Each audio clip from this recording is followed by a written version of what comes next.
ما دوستایی داریم، رفیقایی داریم، خانواده داریم، بالاخره با محیط اطراف گرفتاریم، ما قدر نمیدانیم. و فرموده مولانا گاهن او بود ما اور نمیدیدیم چون ما دغدغه‌های خود داشتیم. معمولا افراد نیک دور و بر شما هست ولی شما با اونها نیستین، یعنی ذهنن با اونها نیستین و این پشیمانی رو میاره. ما امروز که به این حرف مولانا چقدر عمیق بود و چقدر به زندگی خود آدم تطبیق میکنه. مثلا من همون لحظه دوستایی که من داشتم گفتم راستی هم گاهن ما با اونها بودیم در ظاهر ولی آنقدر دغدغه درس و کار و نمیدانم هر چی که داشته باشیم. باز اینا نشان میده که شما باید خودآگاه زندگی کنین. هر وقتی که شما خودآگاه زندگی کردین اون فردی که مطمع نظر شماست پیش شماست هم او رو میبینین هم خود میبینین در میانه.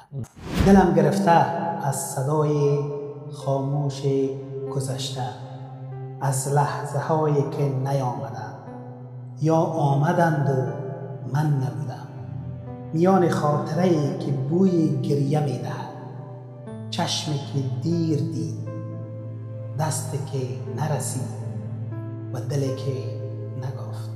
همه ریختن لابلای خاکستری این حسرت بی انتها. آیا می شود روزی از دل همین شاخه جوانه بری یا حسرت همیشه حسرت باقی می